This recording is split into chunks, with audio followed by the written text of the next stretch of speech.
Le congé menstruel, qui permet aux femmes souffrant par exemple de règles très douloureuses de ne pas travailler certains jours, eh bien, il existe en France, mais à de rares expérimentations près.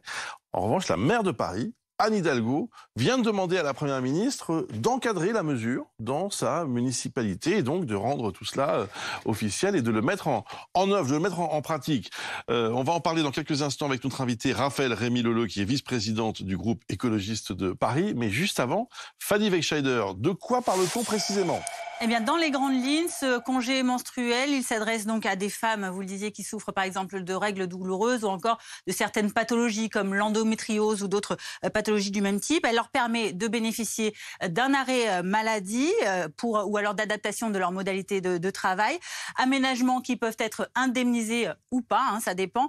Et selon les cas, un certificat médical peut être demandé. En France, vous le disiez, pour l'instant, aucune loi ne régit encore la question, mais la maire socialiste de Paris, en effet, Anne Hidalgo, qui avait déjà porté ce vœu de congé menstruel dans son programme lors de la présidentielle l'année dernière, a donc écrit une lettre la semaine dernière à Elisabeth Borne, la maire de Paris, qui demande à la Première ministre donc un cadre légal pour mettre en place ce congé menstruel dès cette année.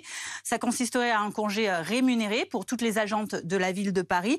Elle demande également un congé fausse couche qui pourrait même être étendu, pourquoi pas, au second parent. Pour le moment, aucun retour de la Première ministre. Alors, même s'il n'y a pas encore de loi sur le congé menstruel en France, certaines initiatives existent déjà dans ce sens. Oui, en effet, certaines institutions ont déjà sauté le pas. C'est le cas, par exemple, de la mairie socialiste de Saint-Ouen, en Seine-Saint-Denis, qui depuis un mois maintenant, depuis le 27 mars, a offert ce congé menstruel en expérimentation aux agentes de la ville qui souffrent de règles douloureuses ou d'endométriose. Elle leur permet de bénéficier ainsi de congés de jusqu'à 2 jours d'absence, ou alors de moduler leur emploi du temps sous présentation d'un certificat médical. Le siège du Parti socialiste également a fait cette expérience, cette fois-ci pour toutes les femmes de l'institution, qu'elles soient en CDI, en CDD, en stage ou en alternance. Des entreprises, des structures, elles sont très peu en France, s'y sont également mises. Le fabricant de mobilier Louis Design, par exemple, basé à Paris et près de Toulouse, qui offre 1 jour de congé menstruel payé par mois sans aucun justificatif à toutes ses salariés depuis le 8 mars de l'année dernière.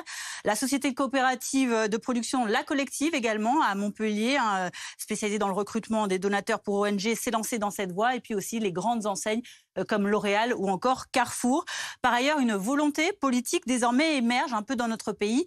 Des députés écologistes prévoient donc de déposer un projet de loi, ce sera le 26 mai prochain, pour un congé menstruel qui serait indemnisé et 100 jours de carence.